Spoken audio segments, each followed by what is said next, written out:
3. It's been really slow. How about you? There's another one. There's 4.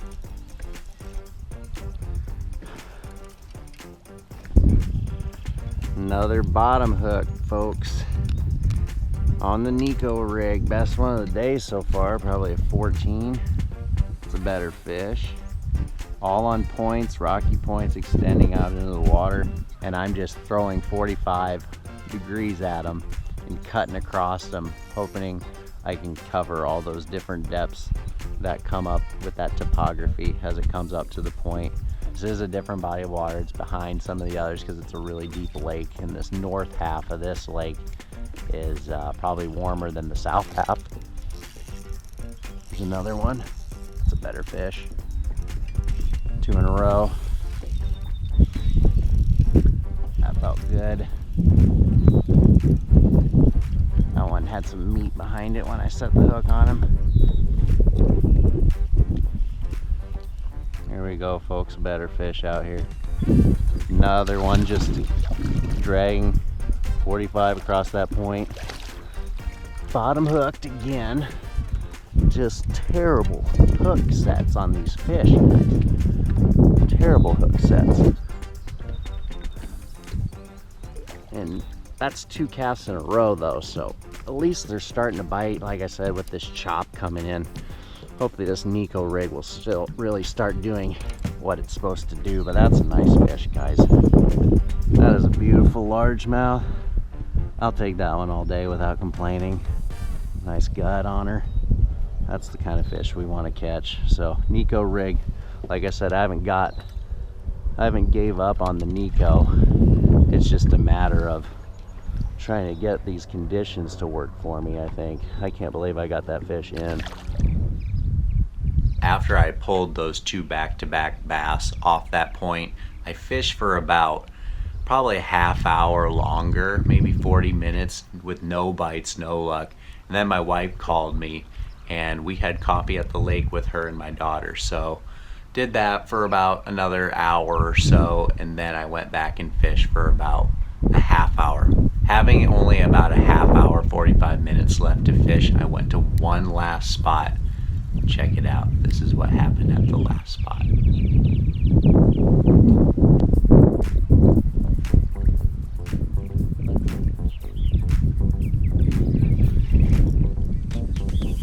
That landed right on top of it.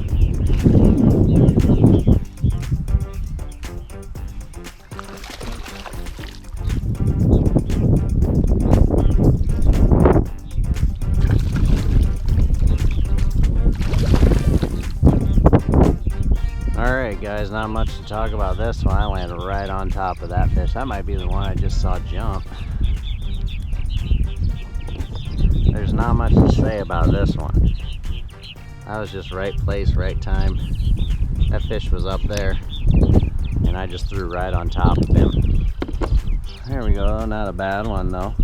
Up shallow.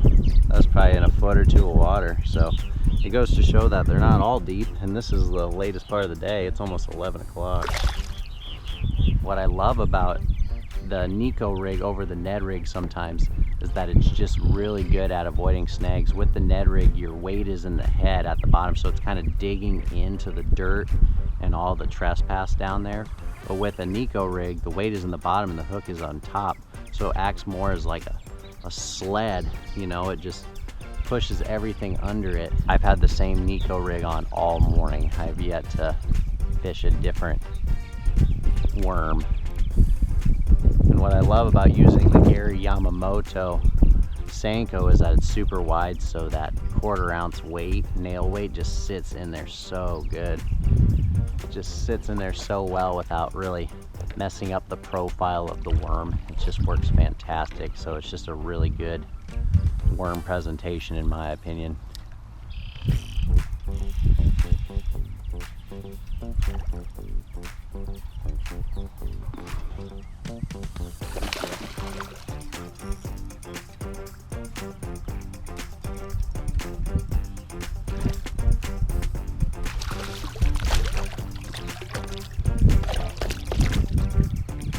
Hey, there's one hooked to the top lip, folks.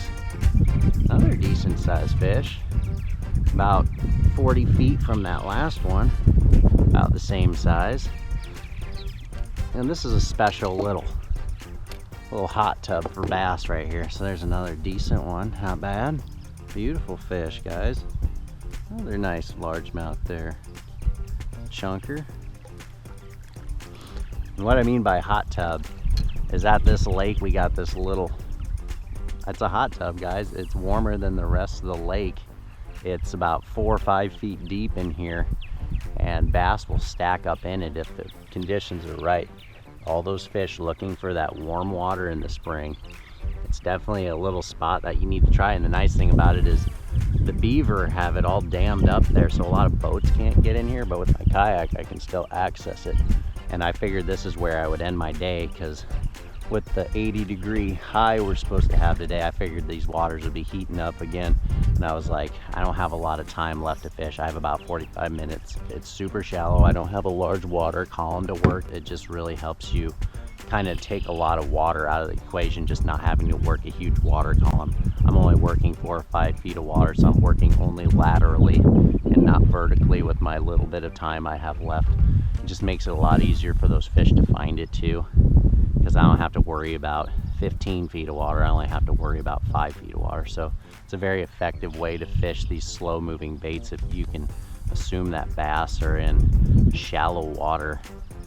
It's just really effective for covering water quickly.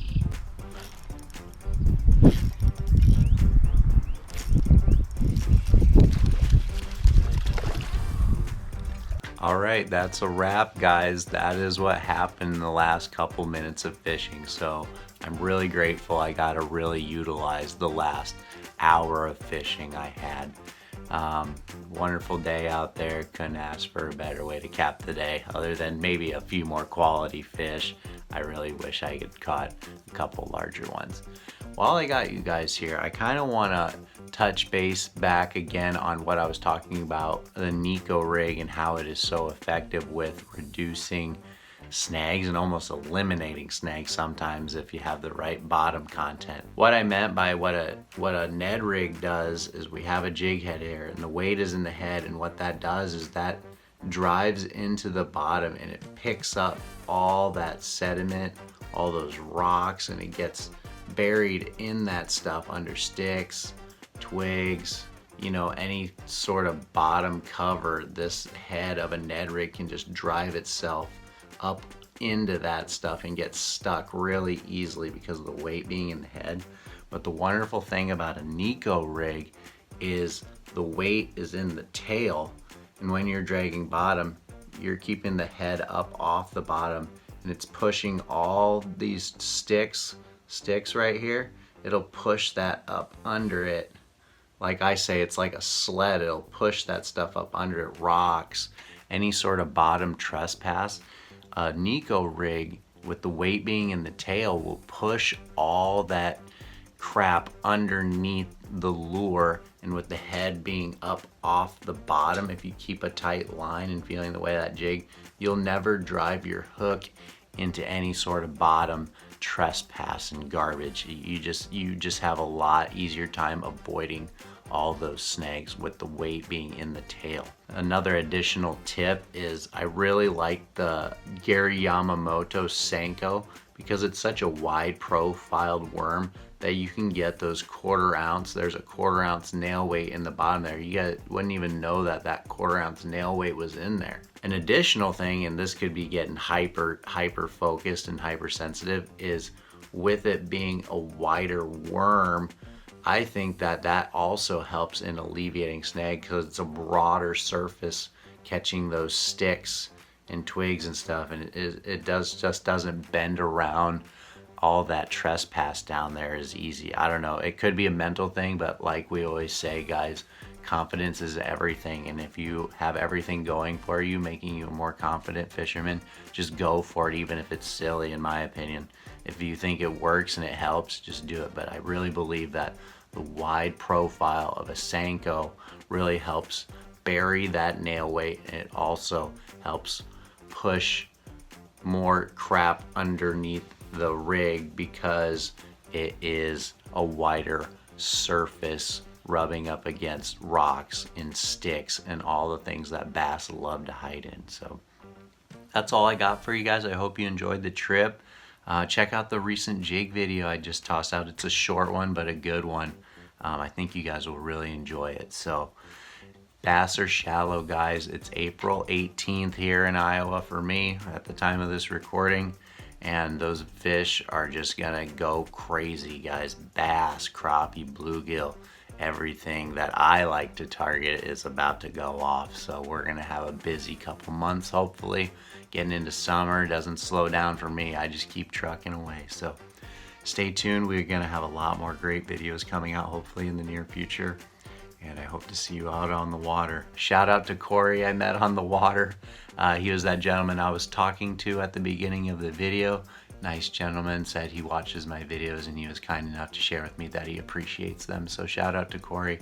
I thank you for watching those videos, and thank you to everybody else who's out watching my videos. Thank you so much. I appreciate it. We just got up past 500 subs and we're gonna shoot for even more. So we're just gonna keep going and going and going for as long as I can. So thanks to everybody who tunes in. I really appreciate it. Y'all have a good day, rest of the week. Hope you get out and fish this weekend. Take care, guys. Peace.